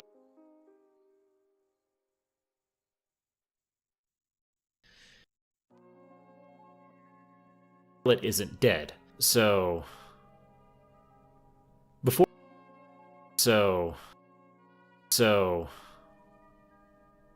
Before leaving for school, Charlotte enters Huxley's lab and notices that there's a secret passage. Grabbing a nearby baseball bat, Charlotte descends and finds a room full of Felix clones suspended inside of stasis chambers. Huxley emerges, and Charlotte asks what the meaning of all of this is. Huxley explains that he's aging, and despite his breakthroughs, there's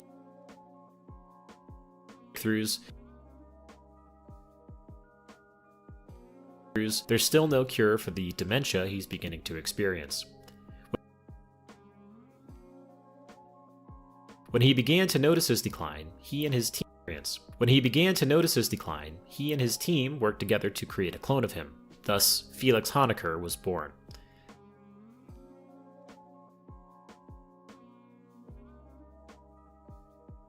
Felix does not know about this, and thinks his birth parents are back on another planet.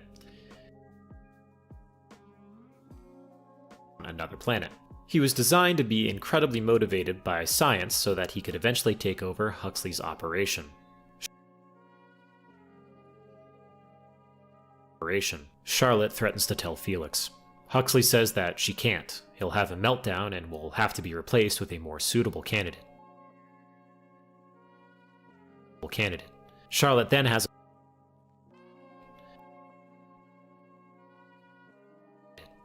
has us choose whether or not we want to smash the clones or leave them alone. Even if we say we want to leave them, Charlotte overrides our choice and then smashes every tank.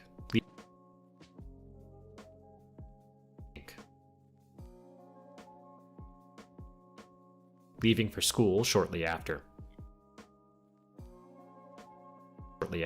At school, Charlotte sees Charles and begins to walk toward him.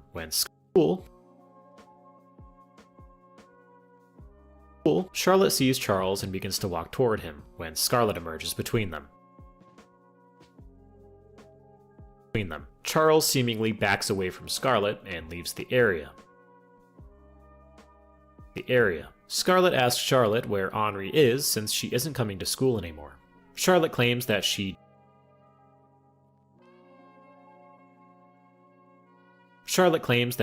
doesn't care since they're not friends. If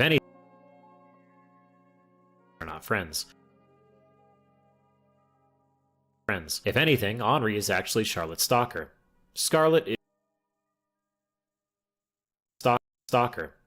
is stunned, and Charlotte leaves to find Charles, who is cooped up in the library, having a panic attack. After he calms down, Charlotte points out that Charles is scared shitless of Scarlet. Liz of Scarlet. Charles says that that's nonsense, remaining quiet as Charlotte tries to probe further. With no more information to gather, Charlotte heads out to find more information on Link in the school and to figure out who may have drugged her. And Charles heads to the infirmary to rest. On the rooftop,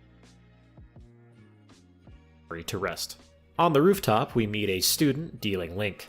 He gives us a free sample, not disclosing who he's been selling to. Charlotte promptly stabs him in the neck with a syringe containing the white flu to eventually gain his complete obedience. Outside of this,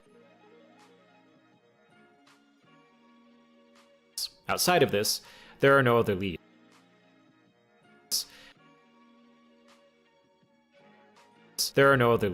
So we visit Charles. Outside of this, there are no other leads. So we visit Charles in the infirmary. He's asleep. We can either wake him up gently or try and use Link on him. Using Link doesn't work as he catches the syringe as it's coming down. But this does wake him up. They have some meta discussion about the game itself, mentioning puzzles and character interactions, but the interesting part of the discussion is about a potential danger inside the house. Charles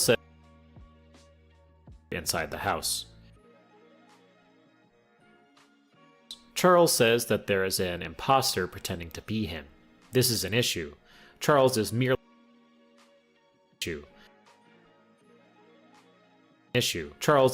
an observer and not an omnipotent force, and can only interact with the story in limited ways. The imposter is fully capable of manipulating the story, adding elements that shouldn't exist.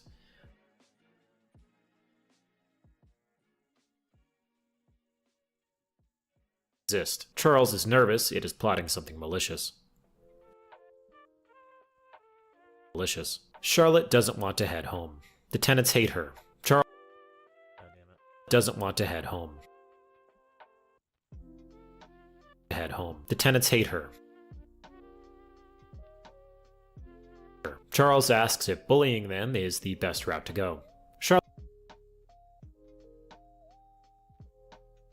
Charlotte says that if she doesn't, they'll ignore her altogether. Charles then points out that she's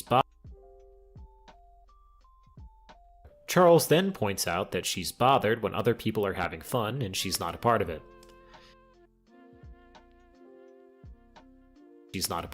Charlotte gets upset by this and leaves, heading to yet another execution hour. This time, our guest is Henri. Terrified, she writhes in the chair as Charlotte begins to introduce her and the audience's dislike for her. This time, our guest is execution hour.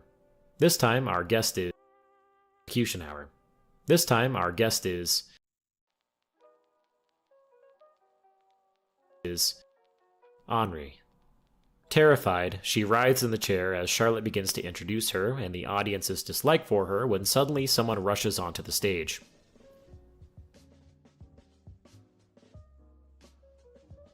The show.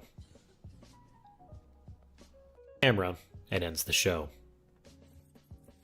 Camera.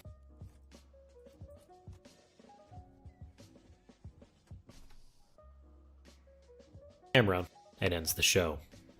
It addresses the camera.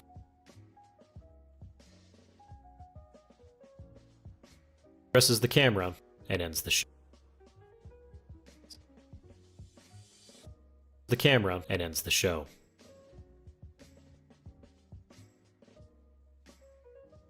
Camera, and ends the show. Ends the show.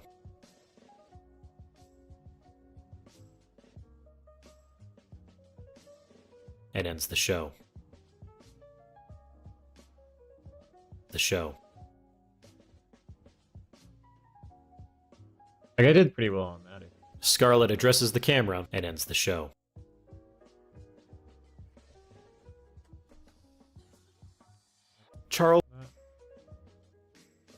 the show. Yeah, let's fucking perfect. Charles and Henri go to see a new thriller movie. Afterwards, Henri has them go to see a new thriller movie. Afterwards,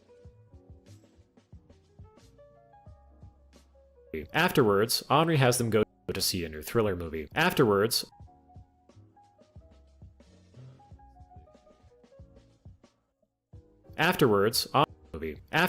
Henri has them go to a cafe for couples in the area.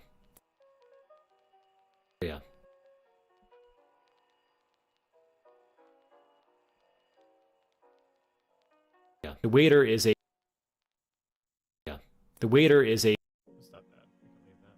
This is annoying. Could cut down a little bit of the audio there. The waiter is a malformed monstrosity, similar to the bullies he saw picking on that defenseless girl. Back at home, Charles is confronted by Scarlett again. At home, Charles is confronted by Scarlett again. She grills him on the story he's writing, saying that the main protagonist is boring.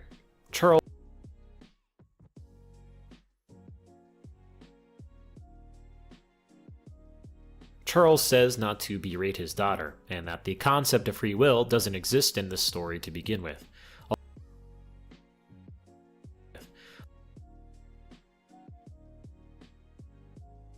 After a brief monologue, we are greeted by the Umbrella Man, welcoming us back and bringing up a contract we made with him in episode 2, meant to save Charlotte. He says that he's already made the This time, our guest is Henri. Terrified, she be a good girl, okay? Outside as cars go by. Yeah, we're not gonna read that. She demands that Sam's like this, giving up on being a doctor by Scarlett again. She grills him on the story he's writing, saying that the main protagonist is boring. Charles says not to berate his daughter, and that the concept of free will doesn't exist in this story to begin with. All characters are controlled to begin with.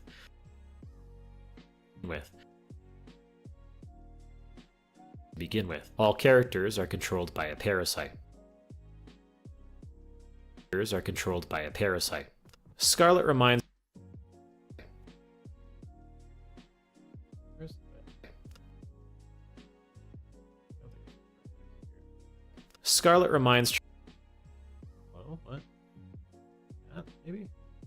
Scarlett reminds Charles that he's losing focus, and that he'll never pass entrance exams like this, giving up on being a doctor for mother's sake. Charles reluctantly agrees to close down his writing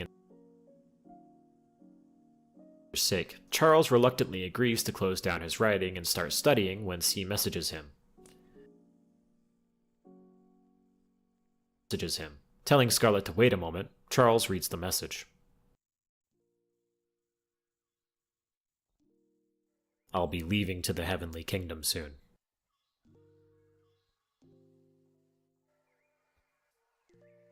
Charles asks if this is really what he wants, but C is set on it.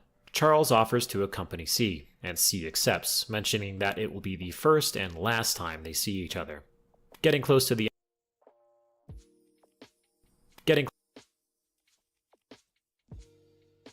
Charles offers to accompany C, and C accepts.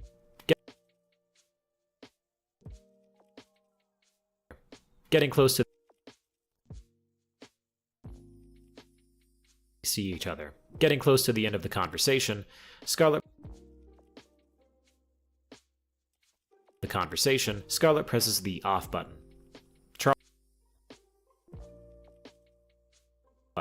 Charles becomes frozen, realizing that C is going to die. Scarlett then asks why he cares if he's never even met C. Charles says that he's not going to listen to her anymore. Scarlett drags Charles by the collar over to an open window, holding Charles outside as cars go by below. She demands that Charles apologize and do as he's told as she begins counting down to... You know, bro, the thing with Hello Charlotte, like, I'm just thinking about this now. The whole thing was Charles being tormented by Scarlett, and then you know, the whole universe birth theory. Charles dies. Oh, what's up, dude? How you doing, oh? Nice to see you, man. But no, and then like in the Scarlet Charlotte continuation of the first and the second game, the Oracle kind of acts as that same like relationship between Charles and Scarlet from the True Realm in the third game. It's like a manifestation of that same relationship in Charles's head, or Charlotte's head, Scarlet's head, whatever you want to call her, in the second game. But it's just interesting how that cycle keeps repeating itself. It's fucking there's like layer upon layer, man. I hate this shit. He is going to die. Scarlet then asks, "How you doing today, oh?" Scarlet then asks why he cares if he's never even met C. Charles says that he's not going to listen to her anymore. Scarlet drags Charles by the collar over to an open window, holding Charles outside as cars go by below. She demands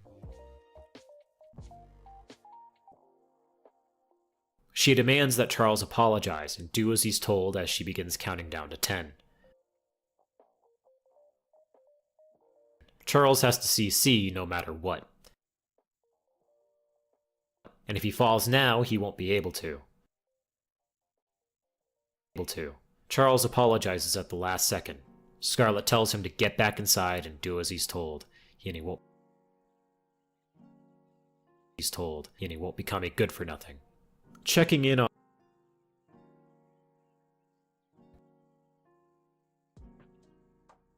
on Mother a bit later, she's in her typical state, unable to get out of bed. Nose breathing, man. Killer. She's bed. She says that she's afraid, unable to get out of bed. Pisses me off. She says that she's afraid of getting up. That really tiny sound of it.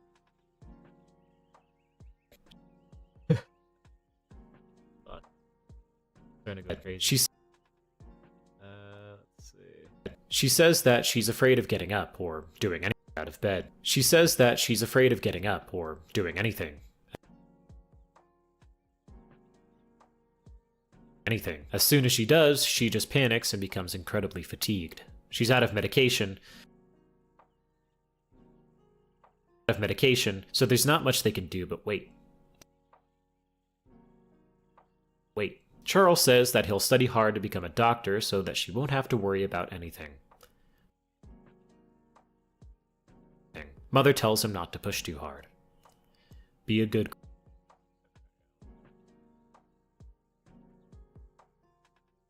Silence that one out. I don't think I need to read that line. Be a good girl or whatever. That's makes sense in the context of the story, but it's being said by like Charles's mom. And if I try to say it in my voice, yeah, and we're just gonna leave it. Charlotte is on the ground. Her limbs contorted and broken. Writhing in pain, Scarlet approaches.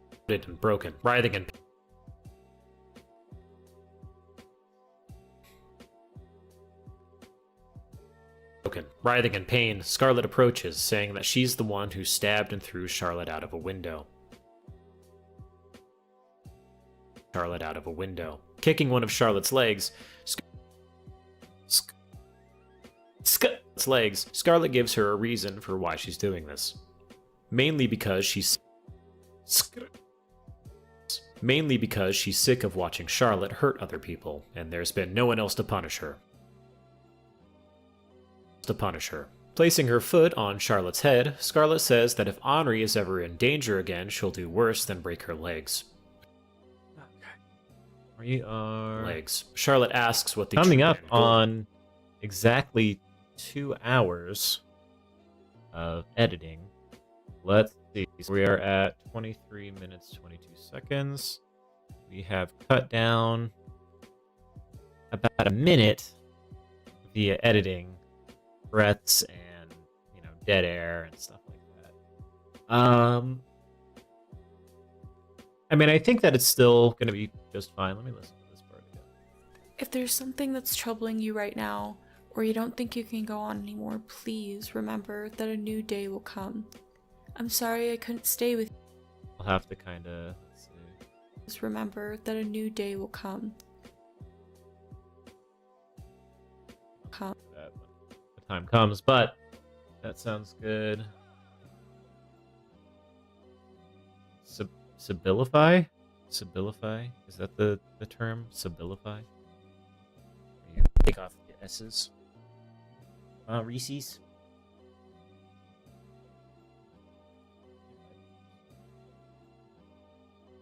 Why do you always have eye boogies every day?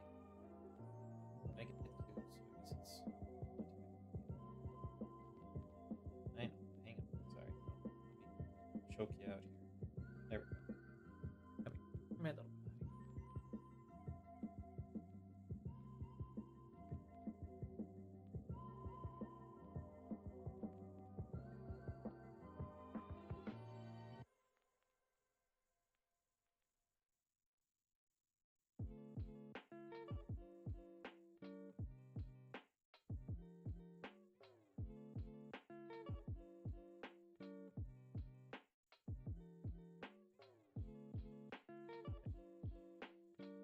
Dog.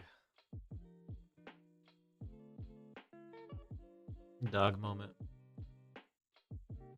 Certified dachshund moment. Okay, we're gonna edit, like... Fuck, I don't know. Like, up to 25 minutes, which shouldn't take too long. And then we will cut for another break. I think I might dip out for a while. I don't know if I might stream a little bit later today and just kind of try to finish things up here. I'd like to get this all done by today, ideally, just so that way I can start working on the actual video itself, but just kind of depends. Afraid of getting up or doing anything. As soon as she does, she just panics and becomes incredibly fatigued. She's out of medication, so there's not much they can do but wait. Charles says that he'll study hard to become a doctor so that she won't have to worry about anything. Mother tells him not to push too hard. My mic is working, right? Okay, thank God. Fuck. That, like, terrified me and sent a spook in my heart. Charlotte is on the ground, her limbs contorted and broken. We already got past all this part. Kicking one of Charlotte's legs, Scarlett gives her a reason for why she's doing this. Mainly because she's sick of watching Charlotte hurt other people, and there's been no one else to punish her. Placing her foot on Charlotte's head, Scarlett says that if Henri is ever in danger again, she'll do worse than break her legs. Charlotte asks what the true end goal of all of this is. Scarlett says that the show isn't for her, and looks at us. Scarlett says that the show isn't for her, and looks at us, the player. She greets us, saying she's aware of our presence.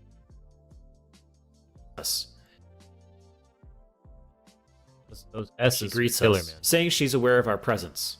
Charlotte, I like this microphone is awesome, but it picks up S's. Like Charlotte says that she has no idea who she's talking to. I guess S is asking why she's choosing to protect a bunch of NPCs. Scarlett crushes Charlotte's head with a baseball bat and resumes the conversation with us.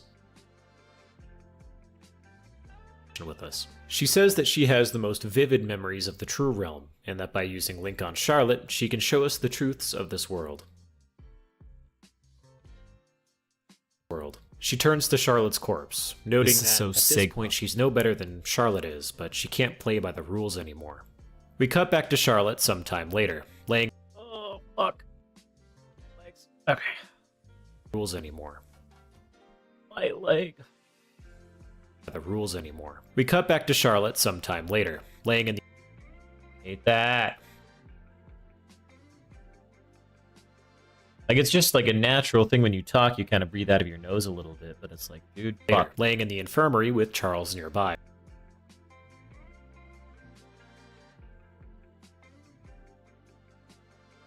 Laying in the infirmary. Laying in the infirmary with Charles nearby. Charlotte 5. 5. Charlotte.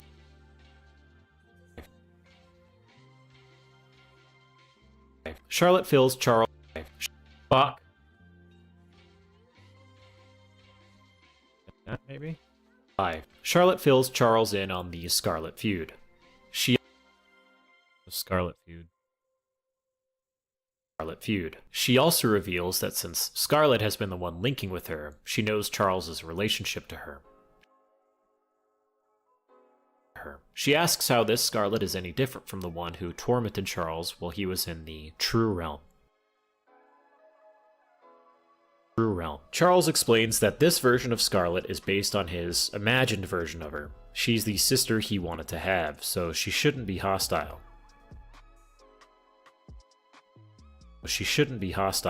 Charlotte is sick of this, saying she'll just use her wish to have her killed and sort everything out.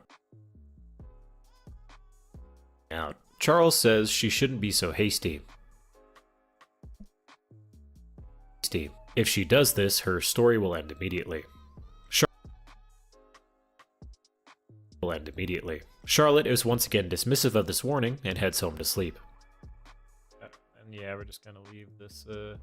This is when it's like, what is it, like drugged, and then it's gonna be operated on or whatever. So take out her soul cube. So we don't need to have any audio for that bit. Overhearing these unknown voices, Charlotte learns that they're going to attempt to remove her soul cube, which would most likely kill her for good. Charlotte hears them leave after one of them, likely Bennett, convinces everybody to have some soap to one of them, like I wonder what the equivalent of soap is in our reality.